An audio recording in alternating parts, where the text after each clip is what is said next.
Michelle? Here. Rogers? Here. Before we have the Pledge of Allegiance, we lost a former firefighter just the other day.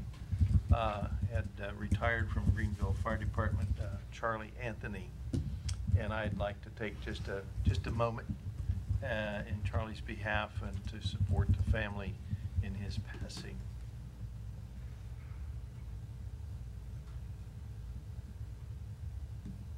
Thank you. Now, at this time, let's stand for the pledge.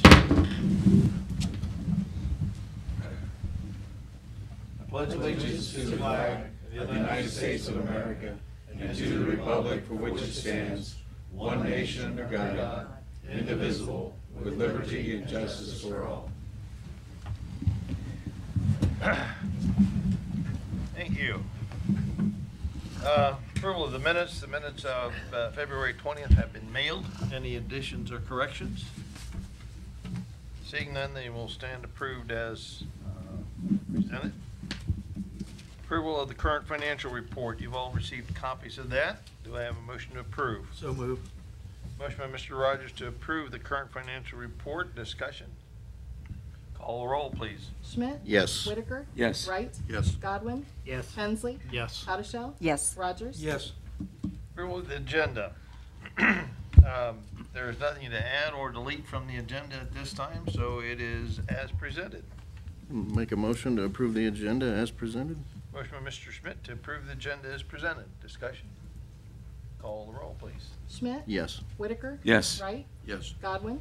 Yes. Hensley? Yes. Michelle? Yes. Rogers? Yes.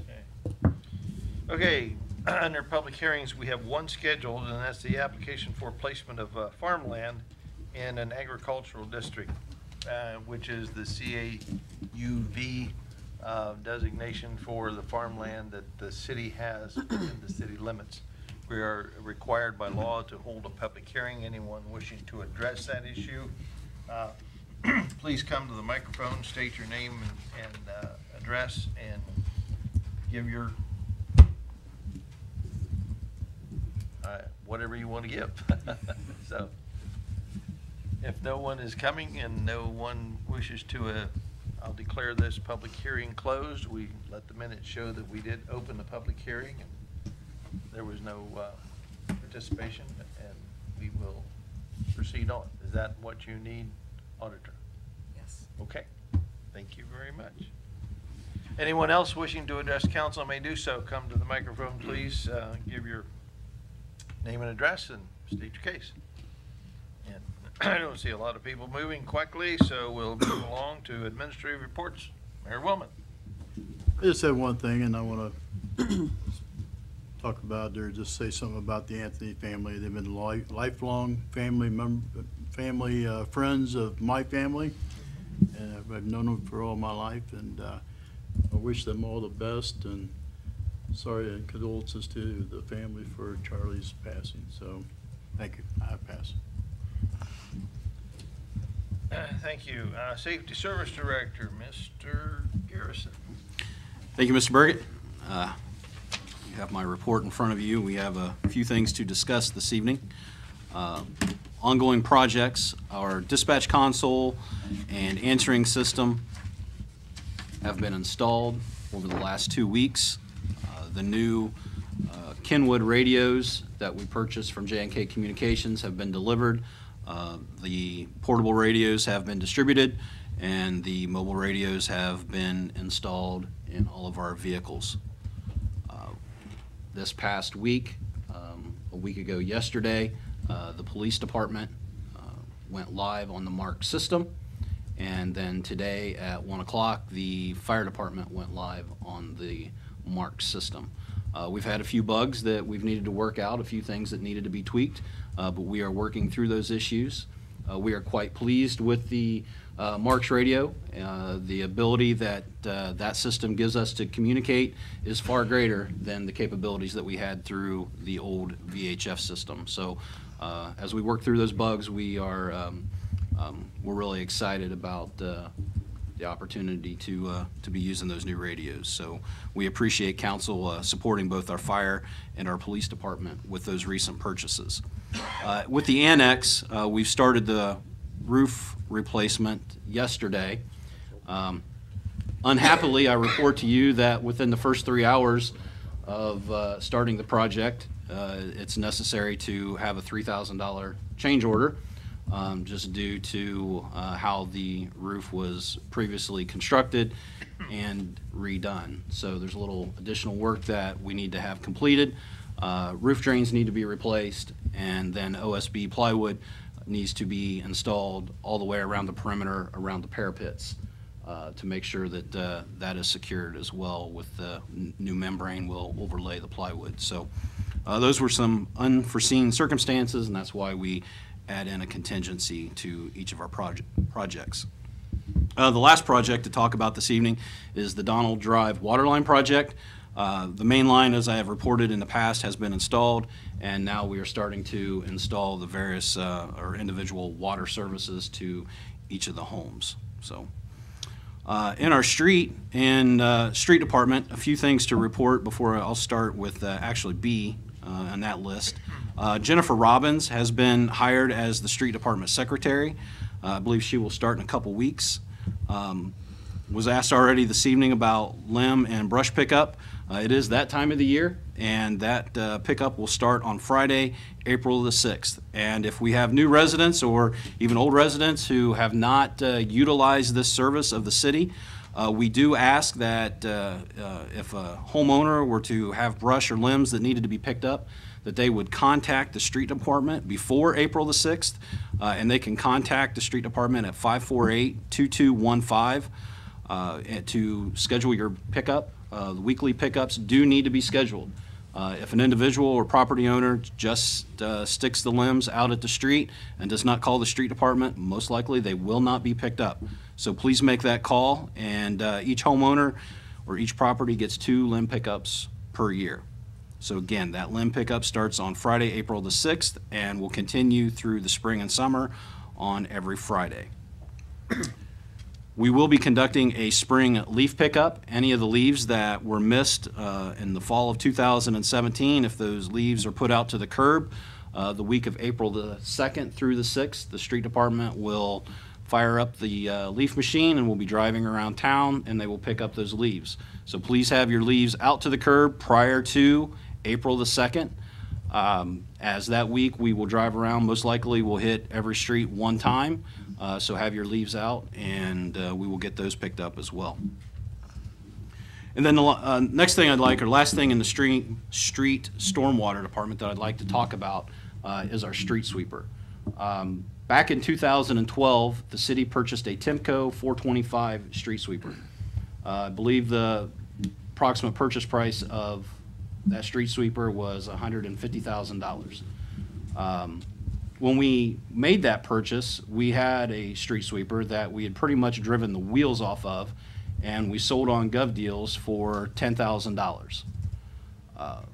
Ryan and I have been talking. The street sweeper is getting to the point where maintenance starts to become an issue at 5 years old. It is a piece of equipment that we use pretty much every day of the week. If we are not picking up leaves or plowing snow, or it's just a downpour of rain, we have the street sweeper out sweeping the streets.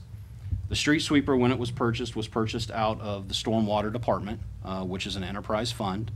The labor to drive the street sweeper, to utilize that piece of equipment, that labor comes out of the stormwater fund.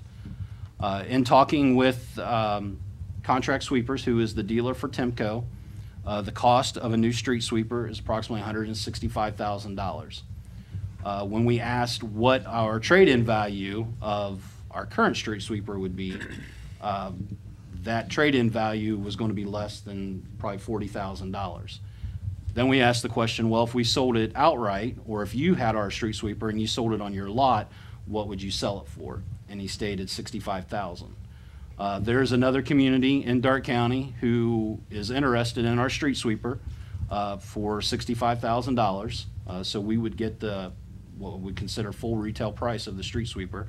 We wouldn't go through the dealer. We would simply passed legislation to sell the current street sweeper to the other municipality at that price.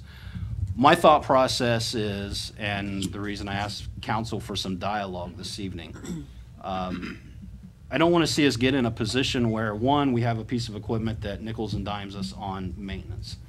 The second thing is, I don't want to see us get in a position like we did with our last street sweeper and only get $10,000 on a trade-in or selling it on gov deals. I think we're fortunate that we have a buyer for our current sweeper and giving us a very good price for that sweeper. And we could spend approximately $100,000 and have a new piece of equipment that's going to last us another 5-10 years until we decide that that piece of equipment needs to be replaced. So just asking for some dialogue, what council thinks. Do we have to do anything? Absolutely not. We still have, our street sweeper is still relatively good shape. We'll continue doing what we're doing. It's just kind of the opportunity that we have someone locally that would purchase our sweeper for that full retail price. The state bid price, if you will, is $165,000 on a new street sweeper. Does it make sense to sell our existing sweeper and purchase a new one? Looking for some dialogue. The new one, what is the size-wise comparison to what? Exactly the same. Just a newer model. Same company? Newer model. Same company? Yeah. The other issue I might note is as we, state regulations on diesel emissions keep getting stricter and stricter. Contract Sweepers has a 2017 chassis, which would have the full manufacturer's warranty. The new 2018 chassis have about a $10,000 increase just because of the new diesel emissions. So. Was that one of the budget things for this year? It was not. It was not one of the things of the budget. It's just kind of some things conversations that have happened in the last recent weeks. And Is there anything wrong with what we got now, or? no. I think it's more of a thing of taking advantage of the opportunity, having a buyer that's willing to pay a good price for the old one. If we hang on to the old one longer, it's just going to depreciate at a fast pace. And we may be back here in, say, 3 years, and it's not going to be worth much, and yet we're going to have to replace the sweeper at a higher cost. So really, I think it's a good opportunity to go ahead and do this, since we do have considerable funds in the storm fund.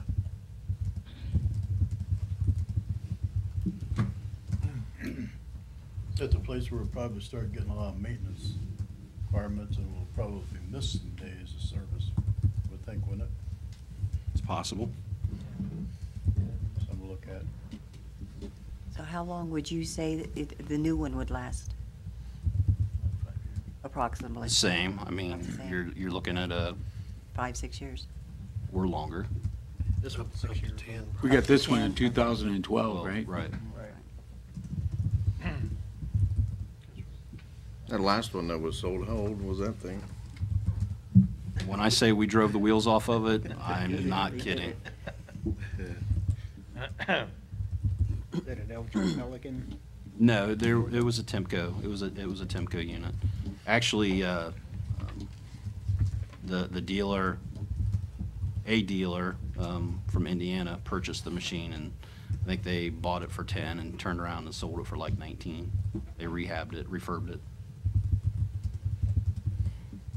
How soon you need an answer? I mean, is deal gonna? I know that the municipality is actively looking. It will take 4 months for us to get a new machine. So they're willing, if they know that they can buy our old machine, they're willing to basically wait that 4 months. Right. Well, from what you presented here, with the funding and the stormwater is where it is right now, I would feel comfortable with it, knowing if we can have some type of agreement that we know that the other one's sold. If we can make that happen, I would support it. Any other comments? Okay, thank you. I guess my suggestion Yeah. would be have the legislation prepared for next council and then, Well, we'll just say a future council meeting. pardon? A future council meeting. Okay, that'll be fine. The next item I'd like to cover is the city building. As we were in the process of remodeling the police annex, we updated some of the lighting, getting rid of the fluorescent lights and going to an LED light fixture. We've also done a little bit of that in our fire department down in the bays, eliminated the fluorescent lights, again, putting in 2 foot by 4 foot fluorescent fixtures or LED fixtures. And then also in places where we had 8 foot fluorescent bulbs, we've switched out the ballast and put in LED tubes. I'm sure you're all aware that LED lighting, the cost of the LED fixtures has greatly reduced over time, and then the cost to operate is significantly less than our current fluorescent lights. So I have some figures in front of you this evening. I would propose that we do some upgrades to this building as far as our lighting, and do that by switching out the fluorescent fixtures to LED fixtures. The overall fixture cost would be $19,660. The labor to install, $7,308. This labor would be provided by state licensed electrician that works in our street department. DP&L is offering a rebate on the specific fixtures that we're purchasing or would purchase in the amount of $6,230, making the cost after rebate $13,430 for just the fixtures. When we add in labor and the fixture cost after the rebate, we're looking at an overall cost of $20,738.89.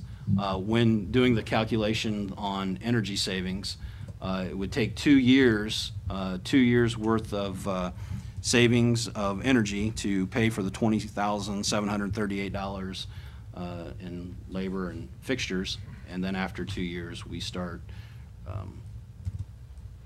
basically recognizing all of that energy savings on our electric bill every month. So I propose that to council this evening as well for thoughts.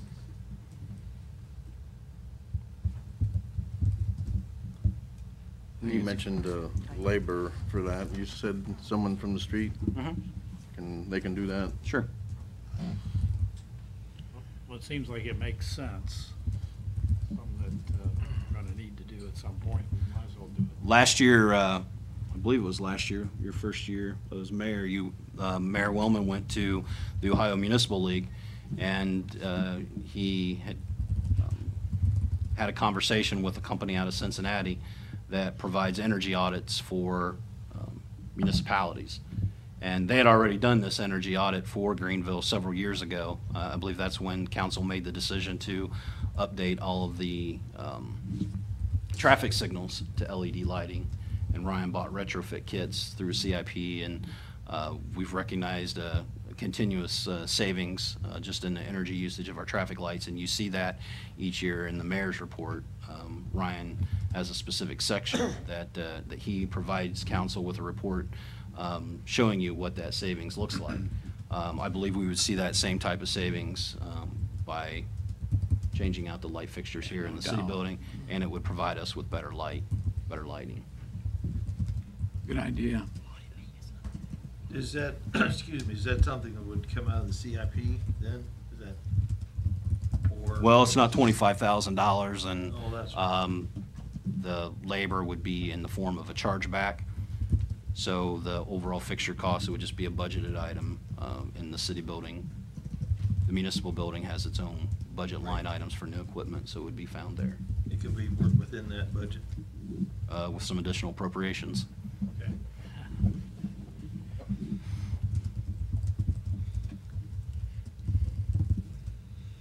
So you would need legislation done up on this? If council would like to proceed with that, we would get all the numbers together and present that to the auditor for additional appropriations. I was gonna say, how does that fit with the auditing department? Or have you had a chance to look at that? He just talked to me about this today, so. Okay. I imagine we can probably. The new ones. So they could see them on the way out. Let's see, 'cause they are brighter. We were just talking about, like, down in the fire department, I could take you down and show you what those light fixtures look like. We have some of them installed right now, if you were curious of seeing what it would look like. And they do put out a lot more light. They do. Yeah, no Absolutely. doubt. Absolutely. And cheaper, yeah, makes sense. At a cheaper rate. Then the last thing with the city building, the garden club. The garden club annually plants the flowers around the circle and out in front of the city building, the baskets that are at each light pole. In recent years, I believe we had, when I first started doing the budget, I believe we budgeted somewhere around $200 to $400 a year, and the garden club picked up the rest of the balance of whatever it was that it cost to do the flowers. Then a couple years ago, they upped their request to $600. And this year, they're asking for an additional $600 for a total of $1,200. Obviously, I didn't have this request prior to doing my budget, or I would have just put it in the budget. But they're requesting that the city would pay the entire cost of the flowers. I guess in recent years, they still used their money to cover almost half the cost of the flowers. And they're no longer able to do that as their funds have diminished. So they're requesting $1,200 to plant all the flowers around the circle and the different light poles. Is that, are there funds left in the community funds that could come out of the community funds since it really benefits the whole downtown area?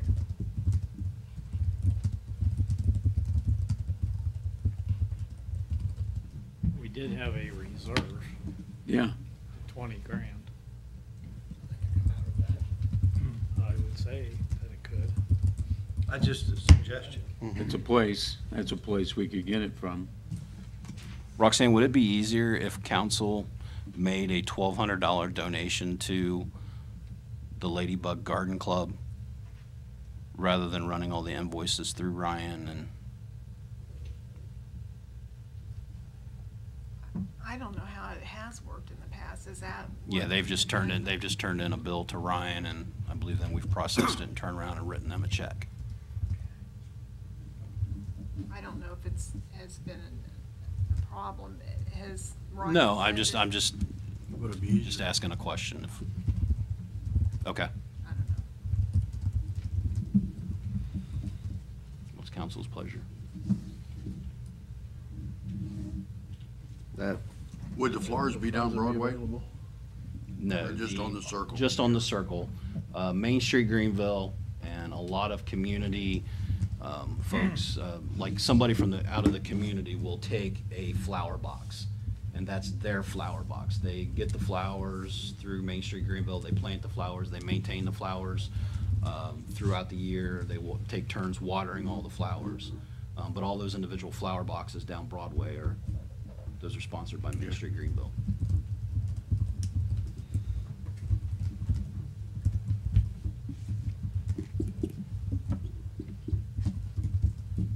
We waiting on an answer, or? We what? kind of talked about, that $20,000, that automatically, Right. ended up in reserve, that people can come and make requests of that.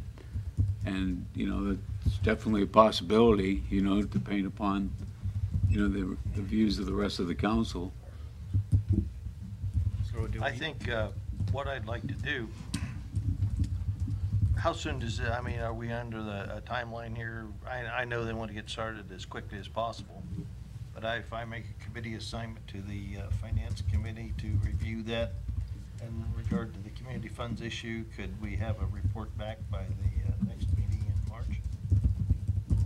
Yeah, I would. Sure. Okay. I will assign that then for the finance committee to review. All right, I'm done talking about money.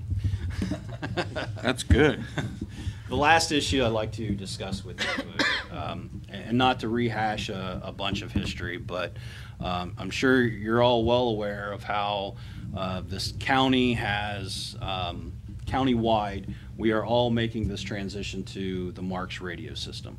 It has been the decision of Darke County specifically to eliminate the VHF system from all the municipalities. They are doing away from VHF, and there will be no more VHF for the system that they, the county, maintain. However, the city of Greenville, we are maintaining our VHF system. We are maintaining our VHF system primarily to dispatch our fire department. That's the primary function. The rest of the municipalities in Darke County are purchasing $600 800 megahertz pagers for all of their fire EMS individuals. In an effort to save money through this transition, we felt that we could maintain our VHF system as it is not as old as the counties and has several more years of life in it. With all that being, the second reason that we kept our VHF system was as a backup to the MARC system. If the MARC system were to go down, if there were to be tower failures, and we were unable to communicate on MARCs, both our police department and our fire department can revert back to the old VHF. So it is our plan to run that VHF system until the proverbial wheels fall off that bus. With all that being said, our VHF system has another capability. All of the tornado sirens in the county are currently activated through the VHF system. With the county eliminating their VHF system, several municipalities have been left with the concern of how are we going to activate our tornado sirens. One municipality is looking at utilizing the National Weather Service radio system, that when the National Weather Service sends out a weather alert, it would activate their siren. Now, there are other municipalities who have reached out to Russ Thompson, the fire chief. They've reached out to myself, inquiring if the city of Greenville would be willing to activate their tornado sirens in the event of a weather warning. We have not done any testing. We would need to perform some testing, but I thought it would be prudent before we did anything, entered into any more conversations. I wanted to bring it before council and let council decide, is this something that we would like to do or that we would be willing to do? When the county went to a system that they had a central place to activate the sirens at the county dispatch center, a memorandum of understanding was signed with all of the municipalities. I believe that was done somewhere around the 2009, 2010 timeframe. Greenville never entered that MOU because we had our own dispatch center and we were responsible for setting off our own sirens. We kind of had an unwritten agreement with the county that said, Darke County said, you know what, if Greenville couldn't activate their own sirens, they would do it for us. If Darke County for some reason couldn't activate sirens, we would do it for them. Therefore, we had all of the frequencies in our old console. We have all of the frequencies in our new console. We have the capability. When we did work on our tower that sits right outside that window, we raised the VHF antenna, hoping that we would get better coverage. We would be able to broadcast the signal further. The higher up our antenna is, the VHF antenna is on our main antenna here. So we feel that we have the capability. We're just to that next step of conducting tests. But there again, only if council wants to proceed with that and entertain the idea of setting off sirens for other municipalities. Are the other municipalities working towards a system by which they could accomplish that? No. So it'd be almost a fairly permanent Yes. situation? Yes. How would we get notified to set those sirens off? Our dispatchers monitor the National Weather Service. Okay. So it's basically up to that dispatcher or whatever to set those alarms And off? that's how they know when to set off a siren for Greenville.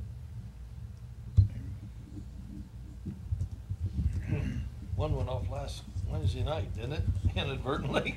Inadvertently. Okay. The test. I think it was a situation where the contractor installing the radios was showing one of our employees how to, and went ahead instead of just, well, you hit that button right there, well, he went ahead and hit it. It worked, huh? It worked. It worked. It worked.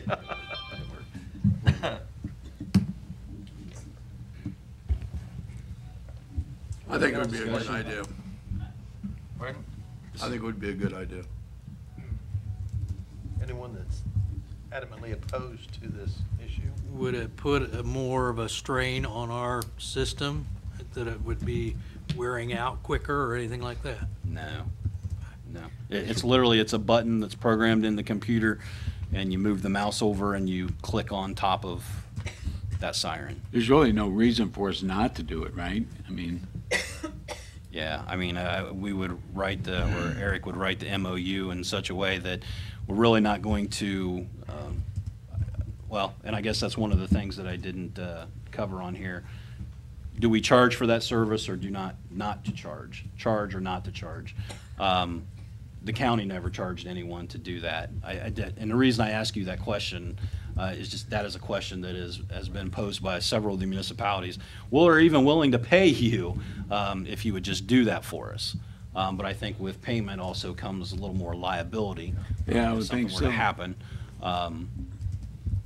So, I mean, it's a way for us to be a good neighbor to our community.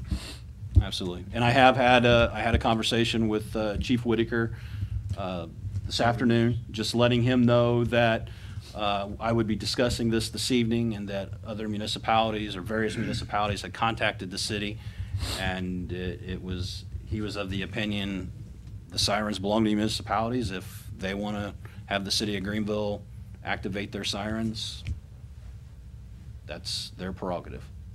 I think it would be the right thing to do. Yeah. Okay. Do the other, these other communities, do they do a monthly test? Yes. Like similar to Yes. what we do? Yeah, and again, it's a matter of 12 o'clock on the first Monday of every month, hitting a button. Mhm. And it would be their responsibility that if they want to make sure that people are close to that siren, to be able to know that it was activated or not, and then they can contact us. And if for whatever reason the siren didn't go off, it would be a matter of, was it our issue, or was it some municipalities don't pay for yearly maintenance on their sirens. Right. So, Yeah, as long as there's an agreement in place, I'm fine with it. okay.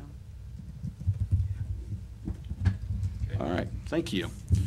And with that, the last item, and Mr. Burkett already alluded to this at the beginning of the meeting, but and Mayor Willman also alluded to the passing of Charlie Anthony. And out of all of the retired firefighters, short of Mark Wolf, Charlie is probably the one that I had the opportunity to have the most contact with. He was quite the joker and prankster. Every so often he would come in the city building, and he enjoyed sneaking down the hallway to see the fire secretary, Janice Mills, and he'd always sneak up on her and scare the daylights out of her.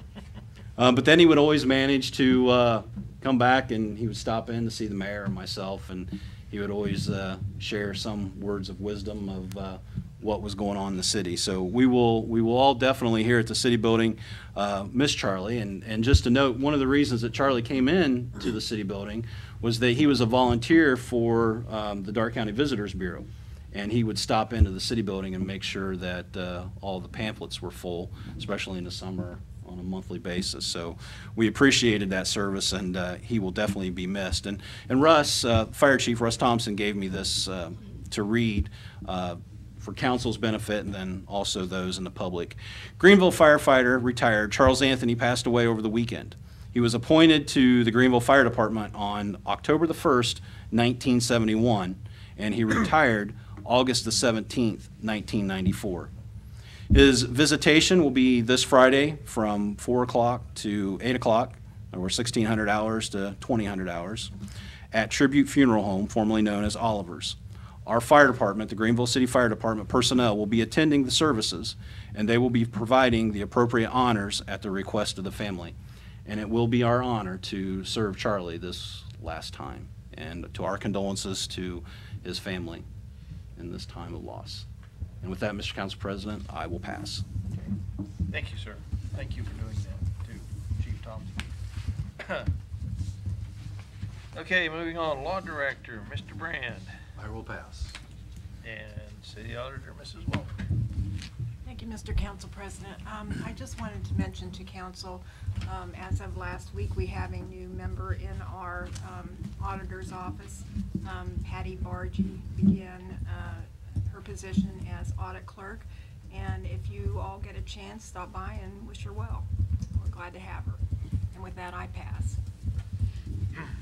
Thank you. Okay, moving on, nothing under committee reports. We have 3 ordinances and resolutions to consider tonight. First ordinance to increase the street openings and reduce the bond of 2018 and during the year 2018 veteran gas lateral replacement project. An ordinance increasing the number of street openings to be permitted and reducing the amount of the guarantee bond to be required in connection with the 2018 Vectren Energy Delivery Gas Lateral Replacement Project. This ordinance increases the number of street openings permitted, reduces the guarantee bond required, and requires a permit fee of $25 per service address regarding the 2018 Vectren Energy Gas Lateral Replacement Project, which will affect approximately 301 residences or properties within the city. Move to suspend the rules, give this ordinance second and third reading by title only. Mr. Rogers to suspend the rules, read the ordinance by title second and third time. Discussion. Call the roll, please. Schmidt? Yes. Whitaker? Yes. Wright? Yes. Godwin? Yes. Hensley? Yes. Addishell? Yes. Rogers? Yes. An ordinance increasing the number of street openings to be permitted and reducing the amount of the guarantee bond to be required in connection with the 2018 Vectren Energy Delivery Gas Lateral Replacement Project. An ordinance increasing the number of street openings to be permitted and reducing the amount of the guarantee bond to be required in connection with the 2018 Vectren Energy Delivery Gas Lateral Replacement Project. Move to adopt this ordinance. Motion by Mrs. Howdy-Shaw to adopt the ordinance. Discussion. Excuse me. Call the roll, please. Schmidt? Yes. Whitaker? Yes. Wright? Yes. Godwin? Yes. Hensley? Yes. Addishell? Yes. Rogers? Yes. And next we have an ordinance sent to ODOT. What's PID? Their project number. Project, okay, a project number 105419, whatever that means. An ordinance consenting to ODOT PID number 105419, County Route in Section D07BH FY for the calendar year 2020. This ordinance gives consent to the Director of Transportation to complete a project to perform patching of concrete surfaces on various bridge structures within the city of Greenville. Make a motion to suspend the rules on this ordinance and read it by title only, second and third time. Motion, Mr. Godwin, to suspend the rules, read the ordinance by title, second, third time. Discussion. Call the roll, please. Schmidt? Yes. Whitaker? Yes. Wright? Yes. Godwin? Yes. Hensley? Yes. Addishell? Yes. Rogers? Yes. An ordinance consenting to ODOT PID number 105419, County Route Section D07BH FY20. An ordinance consenting to ODOT PID number 105419, County Route Section D07BH FY20. Motion to adopt this ordinance. Motion from Mrs. Howdy-Shaw to adopt the ordinance. Discussion. This is 2020. They don't need an emergency for that? I know, it's kind of unusual. They haven't. Huh? We toyed with the all deliberate speed. That's right. Further discussion. Call the roll, please.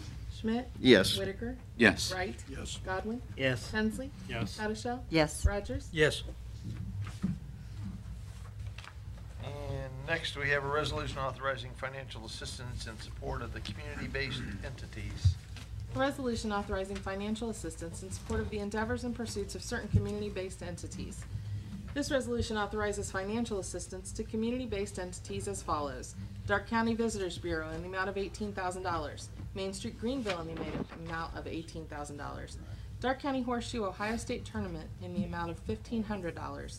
Dark County Horseshoe Ringer Classic Tournament in the amount of $1,500. Annie Oakley Committee in the amount of $1,000. Dark County Historical Society in the amount of $2,500. The Gathering at Garst in the amount of $250. Fireworks Reserve in the amount of $11,500. Greenville Girls Softball Association in the amount of $2,000.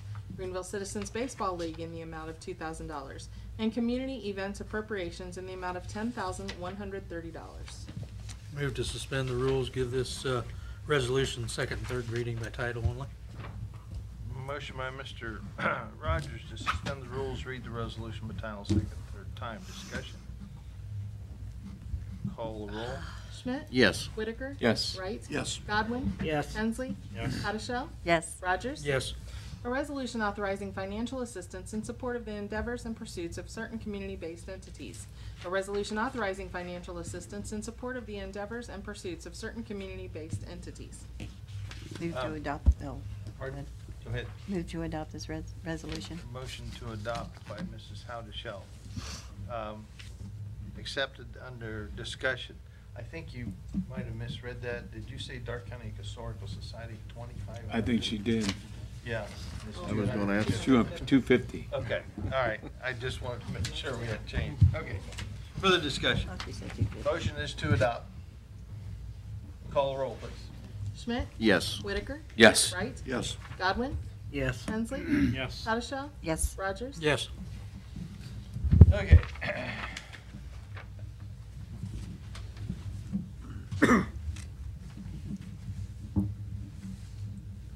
We have nothing under old business. Under new business, we have something from the Division of Liquor Control.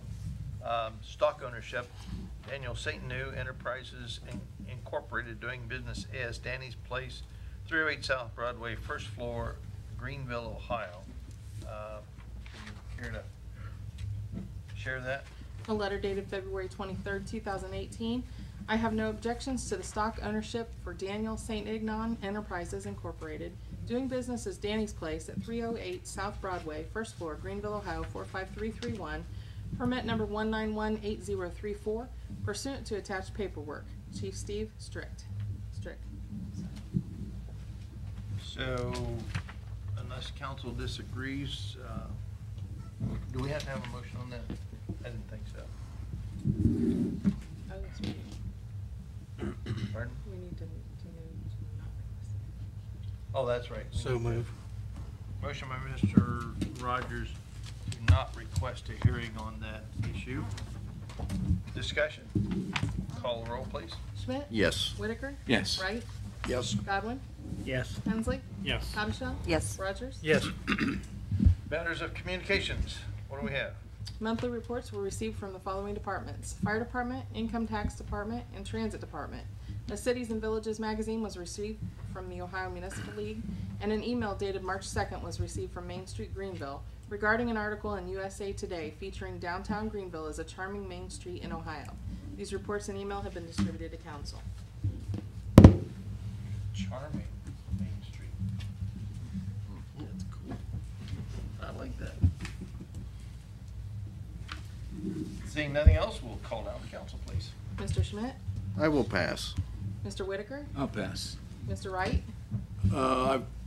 Is there a problem with the audio on the TV of the council meetings being broadcast? Yes, there is. We get complaints all the time, and we try to funnel it to the school and to no avail. I don't know what needs to be done. I've had several people call me and say that they have to, in order to hear the council meeting, they have to turn it as high as it'll go. And then, of course, they forget to do it when they change channels, and about wakes them up or blows them out of the chair, one of the two. So yeah, it is a problem. It's an ongoing problem, and it concerns me greatly, and we don't seem to be getting much cooperation with the school. That's all I can tell you, sir. Okay. That's all I have. I'll pass. Mr. Godwin? I'd just like to have condolences to the Charlie Anthony family. I did have a pleasure of running with Charlie a few times on some fires here in the city of Greenville. And I see him out on the street and always talk to him. And he'll be missed. And didn't we have in the budget about replacing the mics up here? Yes. So that might correct some of the problems. And thanks for everybody coming up here tonight, and with that, I'll pass. Mr. Hensley? I'll pass. Mrs. Hattershell? I too would like to show my condolences to the Anthony family, and everybody be safe and enjoy your St. Patty's Day. And with that, I pass. Mr. Rogers? Yes, I would also like to share my condolences with the Anthony family. I've known the Anthony family for quite a few years. They had a cycle shop in the south end of town, and I bought some motorcycles from them and et cetera in those years. And Charlie was always one that was there too, and chatted with him and so forth. So condolences to the family. And I pass. President Burkett? Yes, I have a concern. Usually I'm talking about the pride in our community and what we do at Christmas time and how the place is really spruced up. But I've noticed something the last few weeks that are kind of disturbing. I know we put our garbage curbside and a lot of times our containers with the recyclables and newspapers, et cetera, are placed in out at the curb, and we've had quite a few windy days. I understand that. But as I drive around the city and along some of the streets, I'm noticing an awful lot of trash, particularly down Ohio Street from 4th on, well, not quite there, but from the edge of the little golf course area on the, I guess it would be the west side of the road. It looks like somebody dumped about a trailer load of plastic bottles all in the side ditch there, and it's pretty unsightly. And it kind of concerns me, and I just hope people would take a little bit of pride in the community and don't be afraid to pick up a piece of paper. I get stuff blown in my yard all the time. I didn't put it there, but I pick it up and put it in the trash. And I would just encourage you to do the same and try to be a little cleaner about our city, because we do have a lot of people drive through here and see what it looks like. And so if we could do that, I would greatly appreciate it.